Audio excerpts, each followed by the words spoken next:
Hi, Homeworthy. Welcome to a bit of a wet Wednesday in Wales. My name is Hayley. This is my guest house, Little Mill Abergavenny. Come on in, I've got the fires on.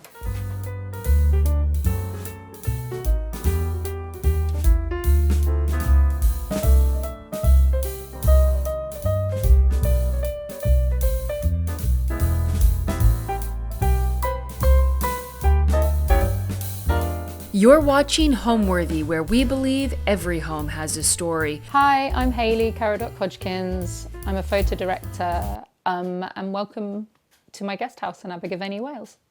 So we are originally from South London and I was just about to have my second child and it was becoming apparent that it just wasn't tenable for us to stay in London. Our jobs required us to work really long hours, kind of unconventional hours that meant that we didn't really have the opportunity to sort of see our kids as much as we would like to. And we knew that we had to make a change and that change couldn't be in London. So we started looking around, thinking about, okay, if we have no ties to anywhere in particular, where do we go?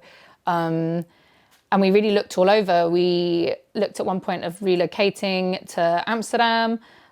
We looked kind of at other places over the UK, and then we just kept coming back to Wales. We'd come here a lot on holiday with our families. We're really into sort of being outdoors, and the thought of having nature on our doorstep was really important to us. And then we came to Abergavenny a few times, and we realised that this was the place. I mean, we didn't know if we could actually find somewhere to live, but if we were lucky enough, then we would want to be here.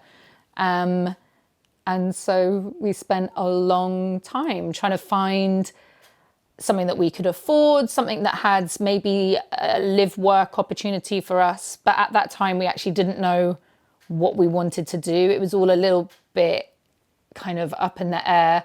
But we sold our house in London with the idea that something would happen, we would find somewhere. And we rented for a little while, and then lockdown happened and we found ourselves with nowhere to move to. We'd sold our house. We had like a 4-year-old and a 6-month-old kid. And we ended up in a caravan park in Plymouth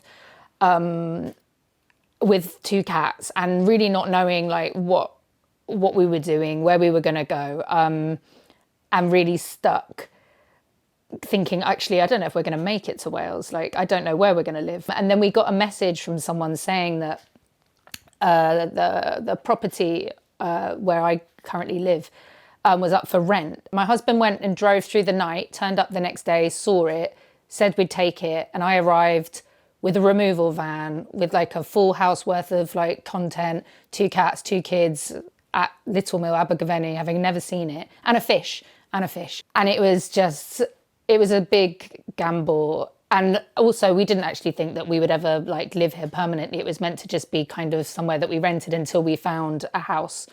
And now it's 5 years later and we're still here.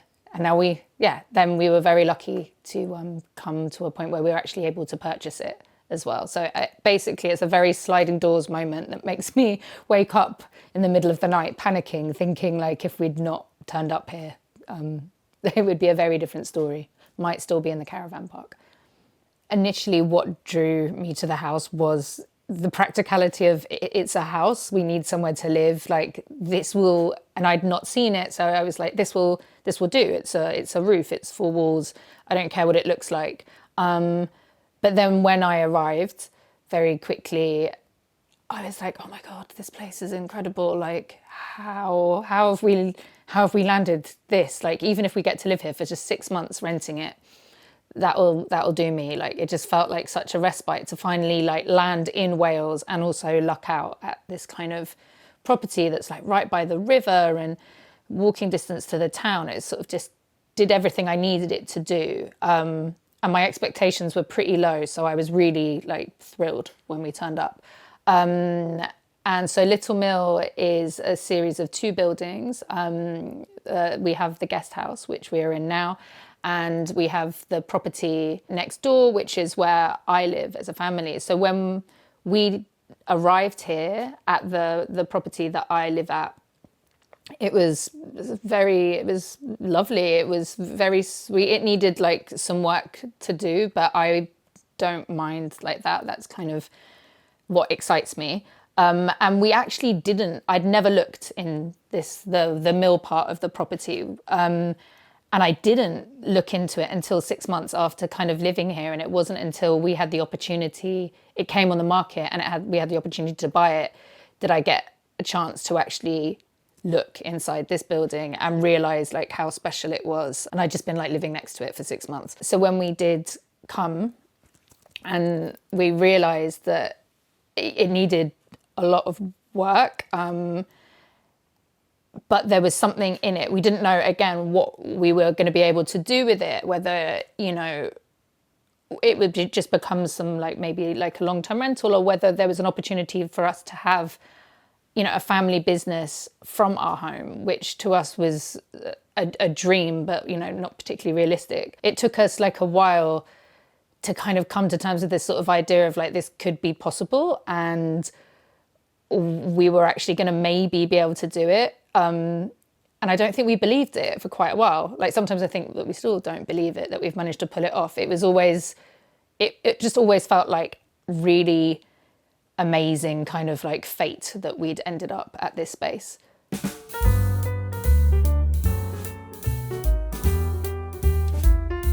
Okay, so welcome to the kitchen of one of the cottages called My Melon at Little Mill Abergavenny.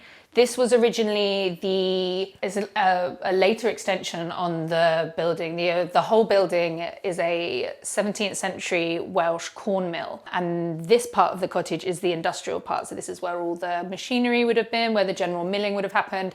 This is the cart shed. So underneath would have been where the carts were. And you are entering kind of on the first floor. You're already kind of above, and you have a window that kind of looks out onto the River Gavenny here. One thing I love about the building is wherever you go, you can always hear the river. So yeah, when we first got to this place, it was originally the kitchen was all along this section here, and it actually cut across the window.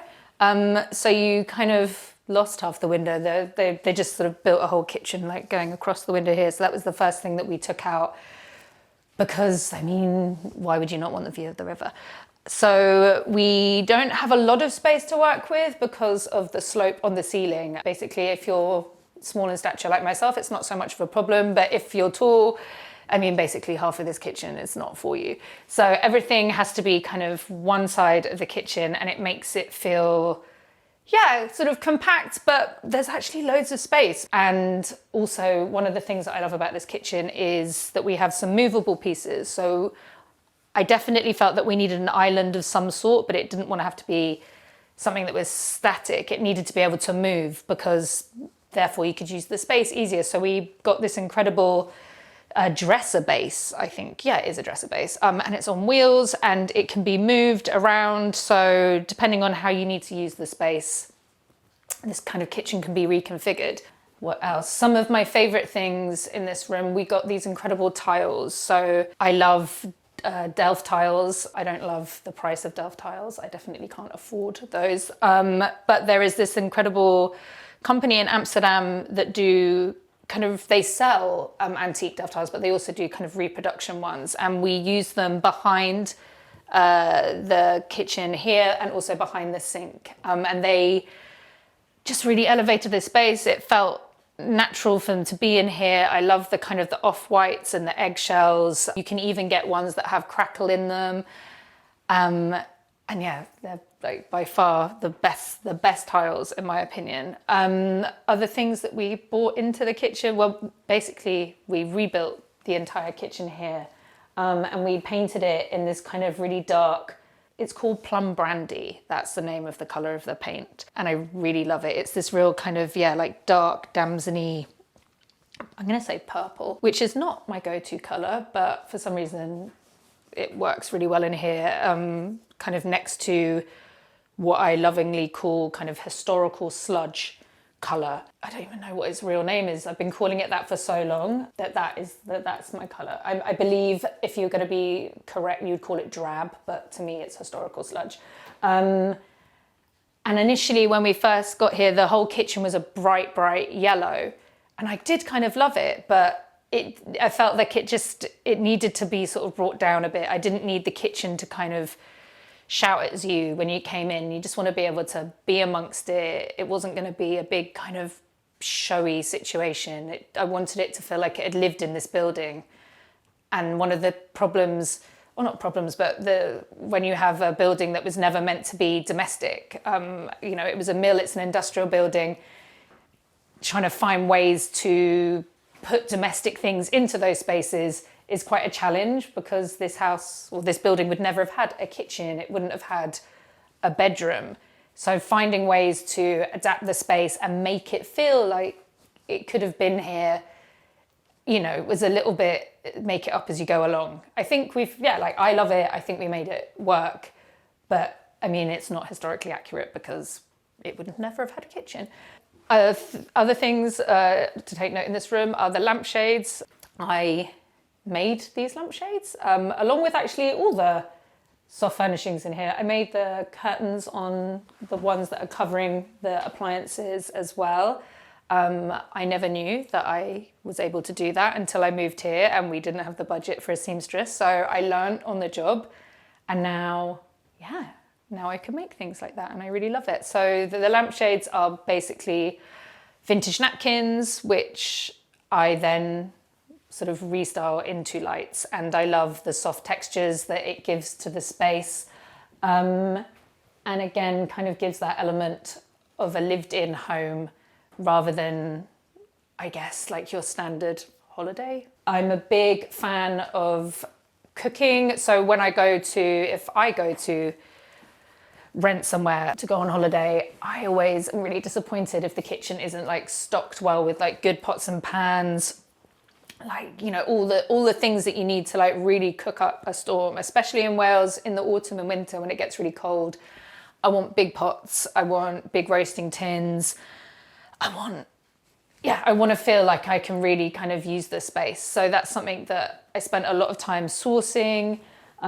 We have most of it on display here, and then plenty kind of hidden in various. You kind of have to find your way around when you come in here, because you just have to kind of, things are in drawers and in cupboards, because when space is limited, you have to use everything to store stuff. Other things we have, I like to leave cookbooks for people when they come. One of my favorites is this one, Amber and Rye, A Baltic Food Journey. My heritage is Estonian, and it's something that I'm very proud of.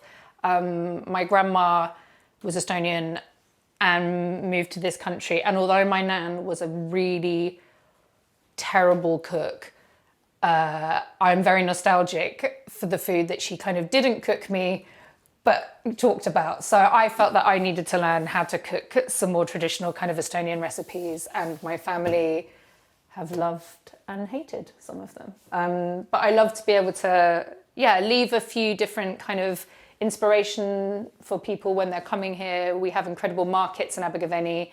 It's very much known for its food. It has a big annual food festival every year, and you can get some incredible Welsh produce. So I really feel like the kitchen is the heart of the home. One of my favourite areas in the kitchen is this sink area with the cupboard next to it. None of these things existed when we came in. And I love it that it's installed, but this is something that basically nearly led to me and Leah divorcing, because we had to install this sink ourselves. And I never want to do it again. We've got floors that are on a slope. The legs are not the same height, and it took us 3 days to get it level. We had to build it up. We had to, underneath, there's all sorts of stuff that we've sort of stuffed underneath to like get it level. Even still now, I think it's on like a bit of a lean, but it's here and I love it now. The taps I sourced, these are actually, I think they're actually garden taps, but I love them and I don't see why they shouldn't be in the home. Again, here, nothing ever is going to fit the shape of this room, so we had to kind of build all the bespoke cabinetry. So on the top, I sourced a Victorian draining board, which I cut down to fit the space. I then bought a cupboard for £20 and added some floorboards next to it and basically made it into one cupboard with the help of someone who was a better carpenter than I am. But basically, again, I really wanted it to feel like it had been here a long time, and that maybe not a professional had done it. So that's fine. I don't think everything needs to feel like immaculate. And I love the way that it all kind of, on the first day it was in, it looked like it had been here forever. I think it's evident I'm a big fan of candles.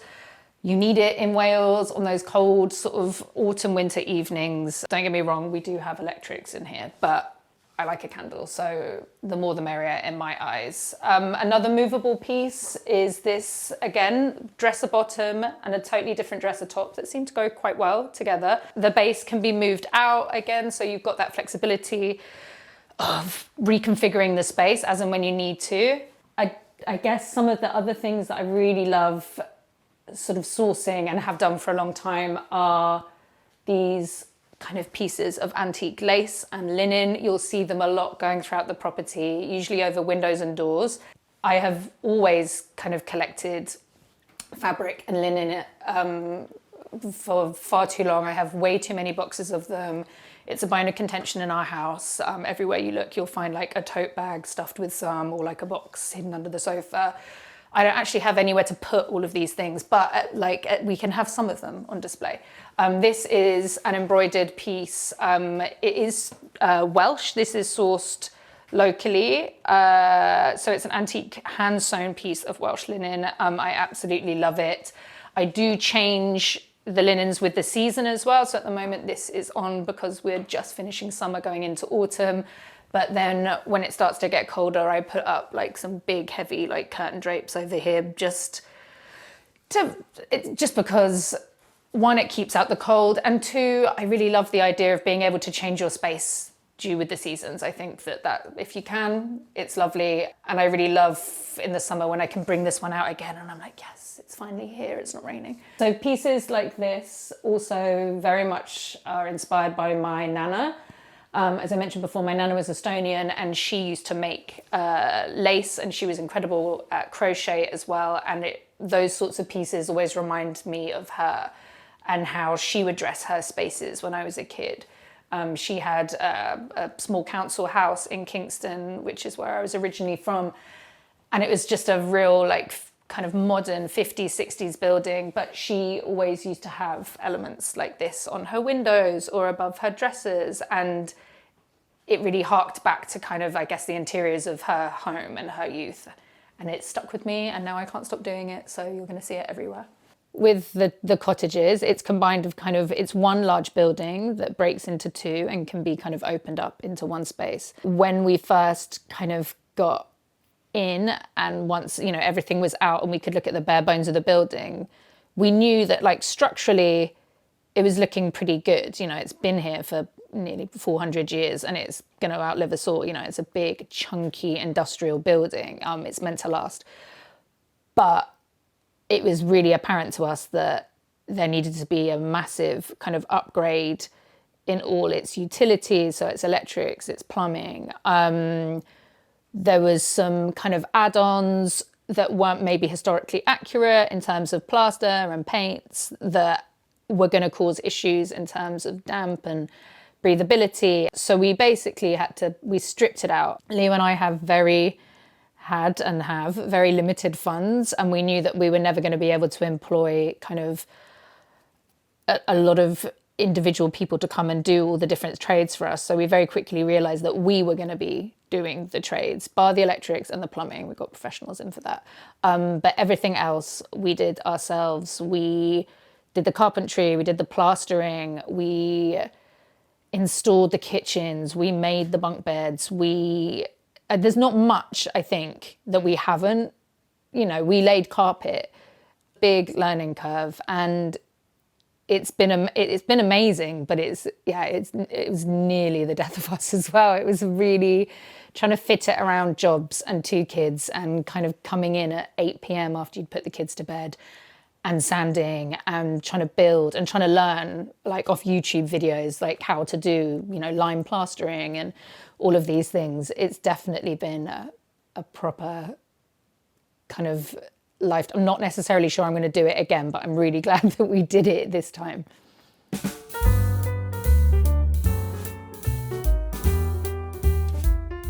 So this is the main living space of one of the cottages, my melon. Again, as mentioned before, this is where everything happened when it was the mill. So this is where all the machinery was. There's a trapdoor underneath this rug that would have led up to the top, and you would have had like big sacks of flour. We have the original millstone as well. This is one of 2 millstones. There would have been one above it. And this leads down to 2 massive industrial wheels downstairs and also 2 wheels outside the building as well. It's kind of a miracle that it still exists pretty much intact. And there are a good few kind of pieces in the building that still really relate to its history. And I love that. So it's just one big kind of open plan space. We have plenty of seating for kind of people to just come and relax and have, you know, big family get-togethers, or whether that's just like couples coming and just kind of escaping and just getting away from the city and coming and having kind of a weekend in Wales.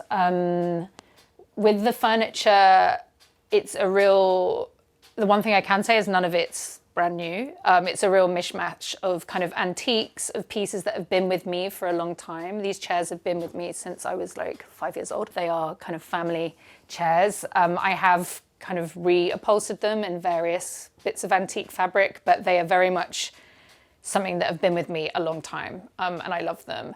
Although, like, once you're sitting in them, you actually can't get up. They're so deep. And I would demonstrate it, but I don't have the core to be able to get back up again. We have, again, some big pieces of antique furniture. Lots of them are sourced from auction houses. So Wales has incredible antiques and auction houses. And obviously, some of the larger items are not that popular because there's not a lot of places that have the space for these massive kind of big chunky brown furniture. So luckily for me, it means that you can pick them up relatively cheaply.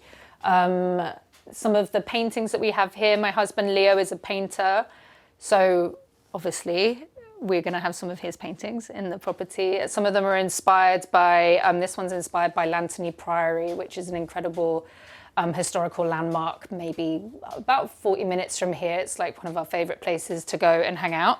Over here we have the hearth and the kind of my favourite bit of any living room, the fire. I feel like it's essential in Wales to have a log burner because it does get pretty chilly in winter. So I love that it's just in the centre of the room. It really cracks out the heat. And it gives like such a nice glow. It means that you don't have to have all the lights on and you can just sort of cozy up by the fire. Over here, we have, wow, like how would I describe this? I think when I first got the pieces of furniture, I was imagining being in a pub. So this is my pub corner, otherwise known as a dining room area. The main things I love about it, this massive settle, which I got in Abergavenny, which is unheard of. Like to be able to pick up something like on your doorstep like that, it's so good. I don't know where it's come from. I like to think it's come from a pub. It probably hasn't, but that's the story that I'm giving it now. We have this big Dutch table, which actually it's so heavy. I don't like to do it that often. It extends out. It has 2 big leaves, so we can reconfigure this room when we have larger groups, have a massive dining table. I love its big chunky legs. Everything about it is kind of unrefined and kind of like big and chunky and beautiful. And that's, I guess, the kind of furniture that I like. I'm not particularly, I think you could probably see from the space, we're not particularly like polished. We're not getting the really, really intricate antiques. Everything kind of needs to feel that you can use it and it's not precious and that you can sit on the chairs and they're not going to kind of like crumble or break. Nothing in these properties should feel like you can't kind of like live in the space and use them. So that's what my priority when I'm shopping for pieces. I want the sofas to be comfortable. I want the chairs to be sort of like versatile and be able to use like all around the house. And I want it to have a bit of character as well. I don't need things to be matching. In fact, nothing matches. So that's also an MO. Other things to note in here, we have some really lovely sculptural pieces. This is by a ceramicist called Charlie Duck. He actually made this one specifically for me. And I love it. I love it because it also doesn't really fit in this space. But then part of me just thinks, actually, it looks quite industrial and it does fit with the space. And I mean, who's to say what kind of works and doesn't? If you like it, you like it. Other things that we really love to supply are books. So I make sure that when people come to stay, that there's some nice reading material. I like to source from there's an incredible bookstore in Abergavenny called Broadleaf Books. They have the best selection of antique books and lots of very specifically like Welsh and Welsh heritage and culture books. We've got, this is such a great book, the Encyclopedia of Superstitions.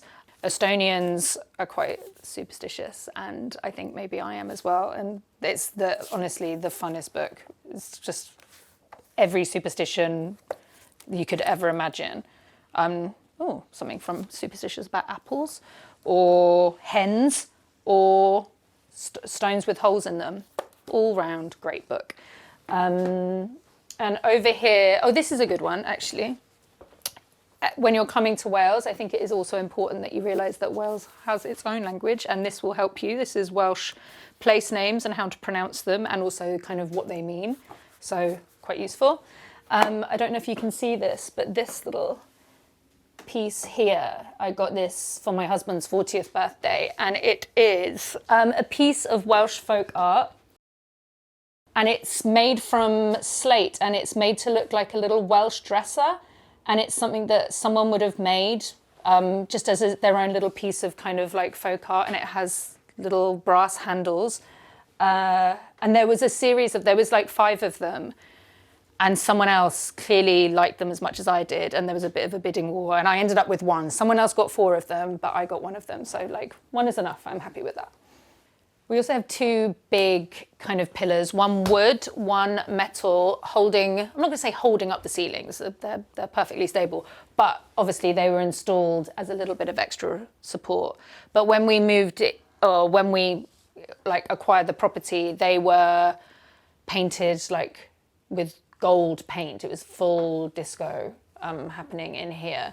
And I was really worried that it was never going to come off. And so it took me 3 days. I stripped and scraped and managed to get the paint off. I probably, if I look hard enough, there's still like little moments of it. But when they came up good and I could see what the original wood was underneath, it was like the biggest relief to not have the gold paint anymore. So yeah, they're kind of as they should be, or as they originally were, that's for sure. So I've been a photo director what feels like forever, like 15 years plus. It's kind of the only job that I've ever done. And in that, I kind of specialized in interiors and still life for brands, for publications, for advertising. And so I feel like I've been immersed in that kind of world of watching, you know, stylists, how they would dress a room, or going to people's homes and seeing how individuals had kind of, you know, elevated their spaces, watching photographers and how they can angle shots, and kind of being able to kind of witness like what I'm seeing when I walk into a space, and then how it's translated once everyone else is kind of like got in there, the stylist and the photographer. So I always really enjoyed that part of my job. I loved being on set, and now it kind of feels like at Little Mill that this is my set. Like I get to come in here and I get to photograph it and I get to style it, and it's a lovely personal creative outlet that I can have that's kind of away from my job, away from kind of all the other things. It's sort of my quiet space where I can come and do that. So then the next place to show you is upstairs to the bedroom.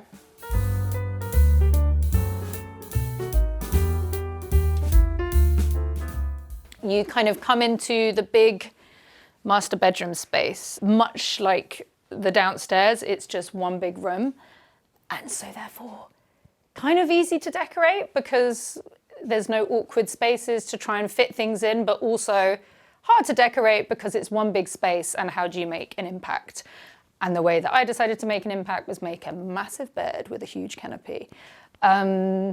and I love it. So the room is painted with this like beautiful kind of, how would I describe this yellow? It's not buttery, it's like a muted, slightly flat, that's making it sound so horrible, a muted flat yellow. It's called Loot by a paint company called Edmund Bulmer, actually local to the area, but they have really great paints, and a lot of them are breathable, which is essential in a historical building because you don't want to trap water. You want to make sure it's kind of escaping, otherwise you're going to have all issues with damp. So it gives this really lovely warm glow. In the summer, I mean, it becomes this incredible kind of like bright sunny space, and in the winter it really like envelops you and like closes you in.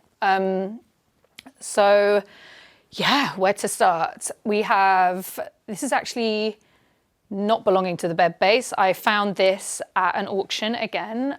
Hate to sound like a broken record, but this is an Edwardian bed base, actually. It should have been at the end, but we've attached it to the top, and that's where it's staying. We have this incredible fabric by Volga Linen. There is so much of it, as you can see, and it sweeps all the way over the top. I actually had the linen before I painted the room yellow, so I'm pretty sure it must have inspired me to just keep going. Because I loved it so much. Bedding is a huge thing for me, and also as a guest house, I really want to make sure that my guests are having like a good night's sleep, and we get a lot of compliments about like how comfortable the beds are, and I really do feel like supplying good linen is kind of very important for us because you know, texture and feel is all part of the experience of staying with us. We've got this really lovely quilt from Toast, actually that's their bedding as well, which I love. It's kind of like a brushed cotton. So super soft. Basically, you don't want to get out of bed when you're staying here. You can just, apart from maybe going downstairs and making a cup of tea, this is where you should be spending most of your time. I have these really sweet kind of wicker, like rattan. Actually think they're hinged on the top. I think they're wash baskets, but not anymore. They're bedside tables here, and we have those on matching sides. Again, another one I picked up in Abergavenny. So if you're looking for some like nice, well-priced antiques, definitely come to Abergavenny because it seems to have some. Obviously, very important bedtime reading, just to make sure you're keeping up with your history. Other things to note, where are we? Oh, sorry, I've gone completely. So we have a lot of rugs on the floor. There's always new ones coming. My husband's always a bit like, I swear we don't need any more rugs. I disagree. More rugs, the merrier. I love them layered up. I like the different textures. I mean, it keeps you warm. It just brings elements of texture and colour to the space. And yeah, I have no problem with having as many rugs as I can physically stuff into this room. So then I could lead you through into the next part of the building, which is Felon. They can be joined up to accommodate up to 11 people, or they can be rented separately. So kind of best of both worlds.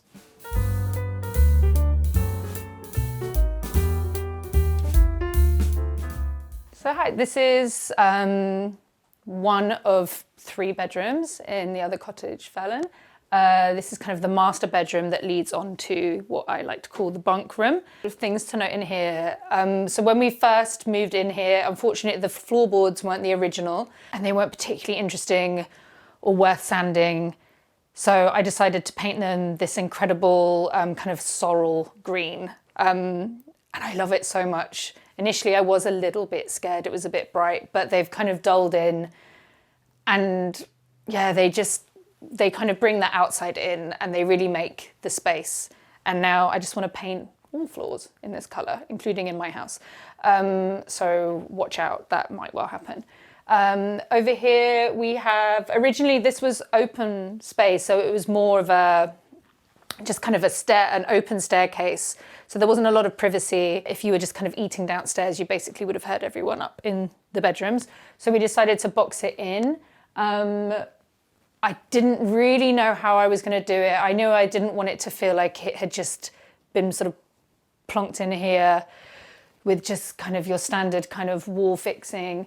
So we decided we were going to do it a kind of a version of paneling, again using floorboards. So these are Victorian floorboards, which we sanded back and then painted. It gave it some character. It gave it, you know, a suggestion of something that maybe might have been here originally. Again, I don't know what was here originally because it wasn't here when I turned up, but we're kind of doing a bit of cosplay here. This is how I'm imagining it could have looked. And if it didn't look like this, it should have, because I think it looks nice. This door, actually, this is so good. So this door is actually much older than the building. This door is from maybe early, like 1500. And a carpenter friend of mine sent me a message saying, I'm doing up a house for somebody else, and they're putting in all new doors, and actually they're getting rid of all the old ones. And I was like, what? He was like, do you need any? I was like, yes, I will always need old doors. I don't even care if I'm just storing them somewhere in my bedroom. I will stack them.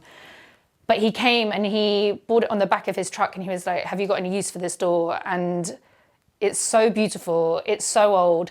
Everything still works. It's the original, they're made to last. The beautiful hinges that it came with. So although it's not original to this building, we already had this door frame made and the door just slotted in. It was meant to be. So me and this door have a real love affair. I love it very much. So yeah, come this way and I will show you into the bunk room.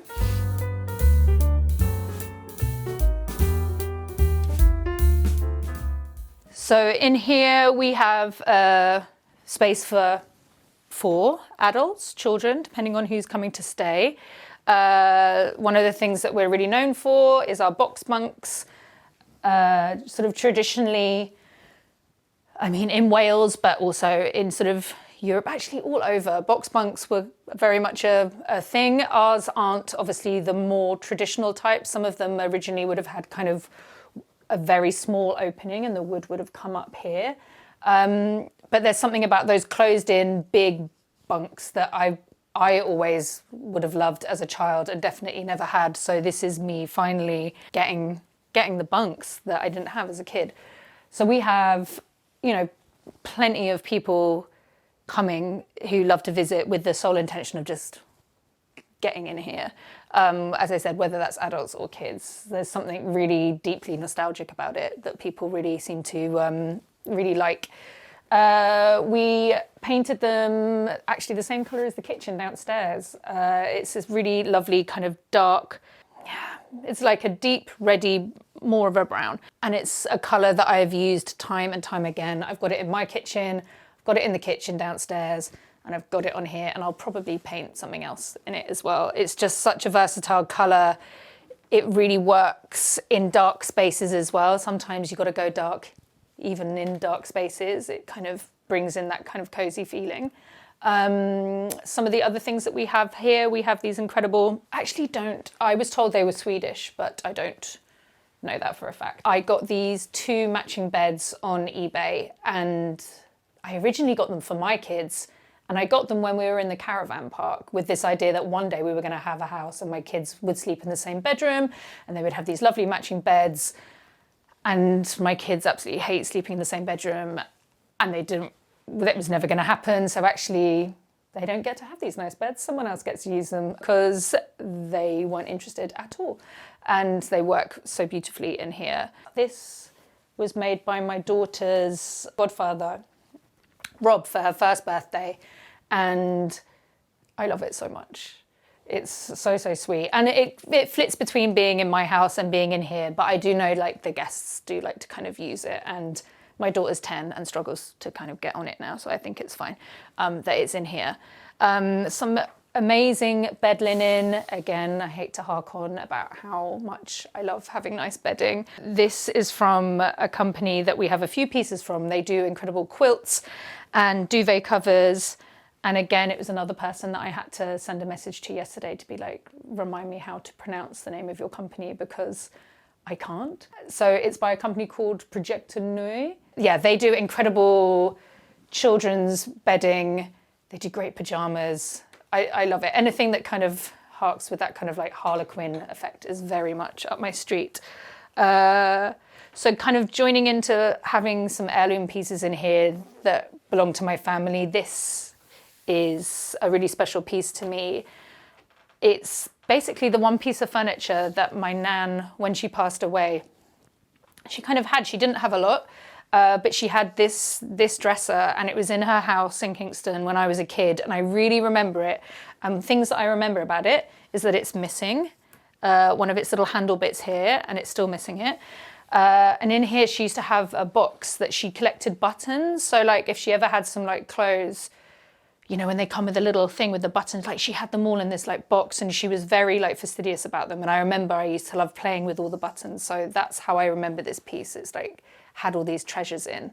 And our house I've got nowhere to kind of show it off in our house. So it felt that it got a bit of like a place in here, and it's somewhere that it will actually be like seen and used and loved. And I really love that there's like a piece of her in this property. So this fabric I've used time and time again. I have it on the windows here, and I also have it on the bunk beds. There's a little curtain, and it's a little block print fabric by a company called Molly Manon. And I also have her block print kind of on cushions as well.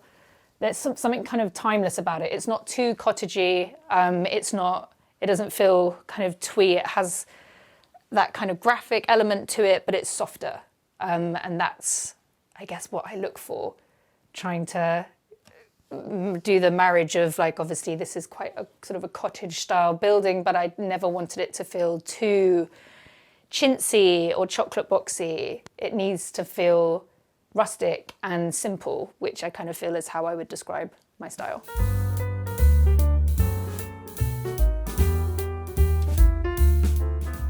Okay, so this is the first floor, kind of, I'm going to call it snug.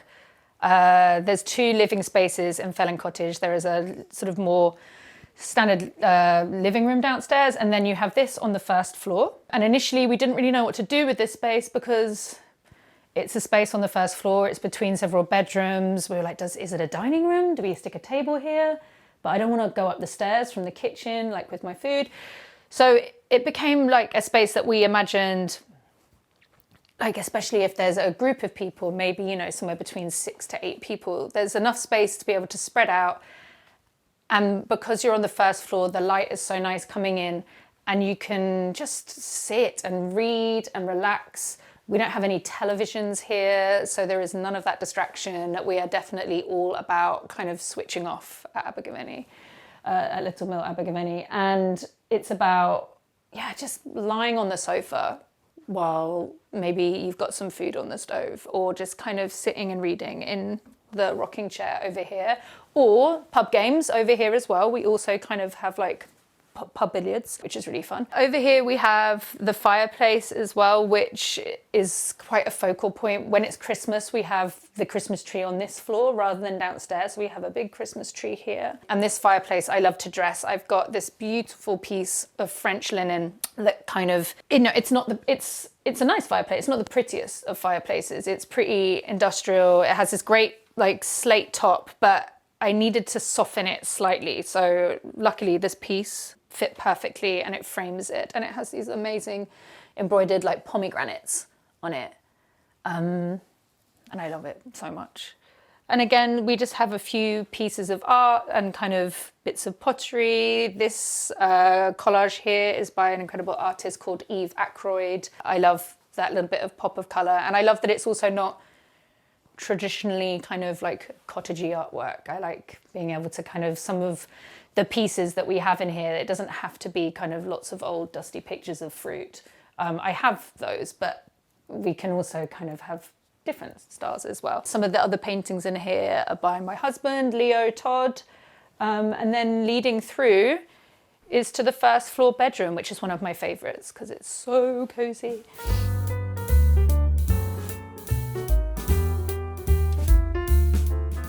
Here we have the third bedroom at Felling.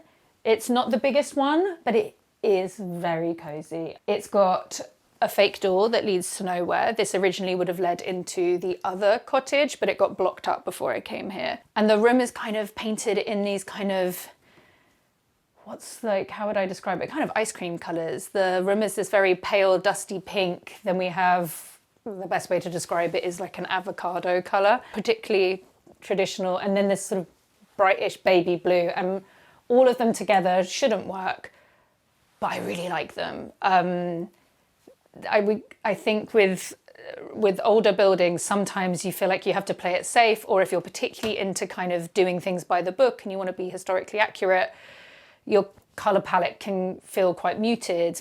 But with this building, and that's not to say that we haven't got a lot of kind of like more neutrals, I really love when there's an opportunity to like add a pop of colour that maybe doesn't necessarily, and you can't imagine it would go with the building, but once it's in, I think it works like really well.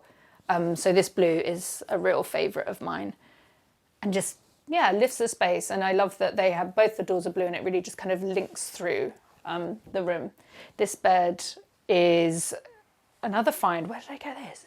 This is an eBay find. It's kind of, what is it? It's like faux Jacobean. It's not really old, but it's old enough, and it's really comfortable.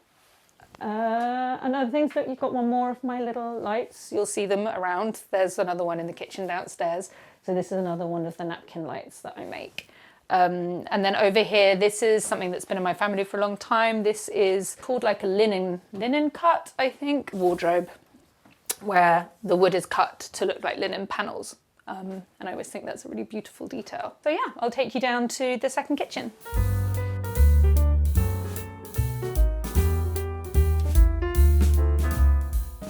So I'm sure you weren't expecting two kitchens in a house tour, but here it is, second kitchen. This is in Cottage. And again, when people rent the guest house and they open up and they have two, it's really nice, you know, like the families can split up. Maybe they have breakfast here and they might have their main meal in the other space, but this is a much more kind of quite an informal space. It's not particularly large, so we've squeezed like a lot in it, but you can really, like, we've seen how people use this space, and it's a real like sit around with your family and have a big meal and sort of stay up all night kind of chatting and playing cards. And that's exactly how I imagine this space being used.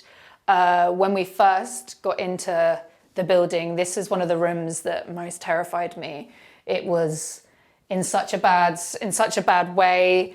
It was really damp. We had to do a lot of work removing lots of the plaster work. So this is the room where me and Leo basically learnt to lime plaster and replastered massive swathes of it. So now it's a lot warmer. We stuck big cast iron radiators in. So the space, you know, the best thing about these buildings is, one, they're built to last, but they have really thick walls. So in the summer, it's really cool. And in the winter, when the fires are on and the radiator's on, it like holds the heat. So it's very toasty when it gets cranked up. So we're actually not entirely sure what this room was originally used for. It has this raised platform here. We think it probably would have had some machinery, but it has the original flagstone floors. So this has the original floors. The living room in the other space actually had a dirt floor. And would have just had a dirt floor there. They might have even have had like animals potentially in that space. Obviously not now. So another piece, you can tell that I really like a settle. So we have now more like a single person one here, which is for the head of the table. We have this very rustic French farmhouse table with a kind of a collection of mismatched chairs. Again, I don't need things to match. Obviously, it wouldn't be Little Mill Abergavenny without a napkin light. And some homegrown flowers. I grow a lot of our vegetables and flowers. You'll find them kind of throughout the property. We're just coming to the end of the season where things are beginning to kind of die down. And I'm actually looking forward to putting the veg patch to bed because it's a lot of work. But these are some of the last sunflowers that we have, so you're just in time to see them. We have this great pot stand here. So as I said, we don't have a lot of space in here, but we make sure that we can go vertical so we can get everything that we need in. This is actually a Victorian, it would have been for garden pots rather than cooking pots, but I mean, it does the same thing. Another dresser base. There seem to be, no one wants these, so like you can get them really quite reasonably priced, but dresser bases are incredible. They store a lot of stuff. It's where we have like all of our like crockery and glassware, and then we use any available surface for all the other pieces that we need. This kitchen over here is the same colour as the bunk beds upstairs. As I said, like if you like something, you don't need to change it. We just use the same colour. This kitchen we installed when we got in here. Just a kind of your standard run. We have like a nice Oroco worktops.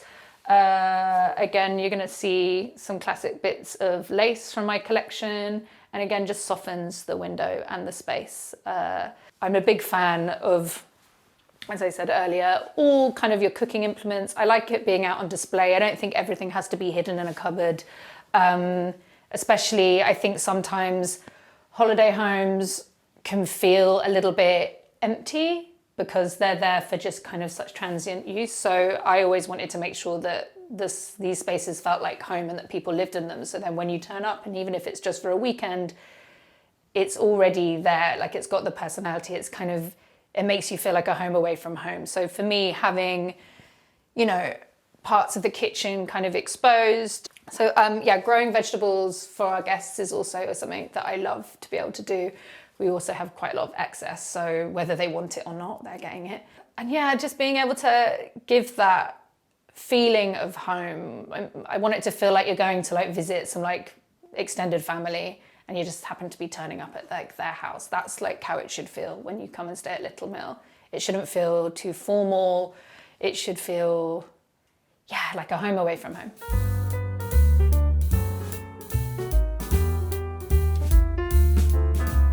So this is the more formal living space at Felling Cottage. Again, it's kind of diminutive in scale, but so cozy. You don't need loads of space. Like, why do you want to sit far apart from your friends and family? You want to be all together around the fire, which is exactly what this room allows you to do. I don't have it on at the moment, but definitely it's getting to that time of the year when it needs to be on all the time because it's, well, why wouldn't you? It's so cozy. Some of the things when we moved in here, we reinstalled all the ceilings. So originally they were kind of plasterboarded and they just weren't right. They didn't fit the building. They didn't feel like how it would have originally been. So we put in this tongue and groove ceiling. Me and Leo did it. It nearly killed us. But it's up. They're here. And I love that use of kind of the wood on the ceiling. And they're not particularly high ceilings. So if you're going to look at them quite up close, I want them to look nice. These chairs were a really great find. These were auction. I do really like a bergère chair with all the kind of the beautiful lattice work on the kind of cane work on the side. I had these reupholstered with some fabric that I already had. It was great, actually. I actually had the fabric. I didn't need to buy it. And I had enough just to do these two chairs. The piano actually existed in here. So this is a throwback to the previous owners. The previous owners of the building are Welsh folk musicians. And they left us a piano. I wish I could play it. I definitely can't. But loads of the people who come can. And there's something really lovely about in the summer, like when the doors are open, we can just hear people kind of tinkling on the piano. And that's really lovely. So we have, let me see if it's even in tune. I wouldn't know if it was. Yeah, I mean, it sounds fine to me. So firstly, Little Mill is the longest place I've ever lived in my entire life. And that says quite a lot. We've been here 5 years and that's the longest I've ever spent anywhere. So for me personally, it's kind of my first place where it really feels like home. And I have no intention of leaving either. I just want to state that I never want to move again. If I can make it work, I will be here until I pop my clogs. So as a kid, I think at last count, I think I've something like 23 houses or something. I went, an obscene amount of moving around as a kid. So for us to kind of have this family home that not only can we live on site and we can live as a family, we can work here, we can be with our children, I can pick my kids up from school, which is a privilege in my opinion. It wasn't something that I was able to do before, and I don't take it lightly that this move, this house, this business has allowed me to do that. And my kids can see us working, can be part of it. They can welcome guests. They sometimes, if we have children coming, they will also kind of, if they want to come and hang out on the trampoline, they can. And to me, that having that family core of Little Mill and welcoming other people here and their families, it feels like something that was like missing from my life, and I really wanted it. I like to host. We like to host as a family. And it feels really special that this set of buildings has allowed us to do that in a real way that doesn't feel like a business on the day to day. It does feel like family when people sort of come and we greet them like it. We really love that people want to come. We have repeat customers. They come back, they bring their children, they bring their mums, their dads. They're here to kind of connect and have time together. And that's exactly what those buildings make me feel like. It means that I get to spend more time with my family. Well, thank you so much, Homeworthy, for coming and seeing our guest house. But sadly, our time is up. But come and stay whenever you want. Bye. Thanks for watching. Go to homeworthy.com for exclusive content and shopping guides.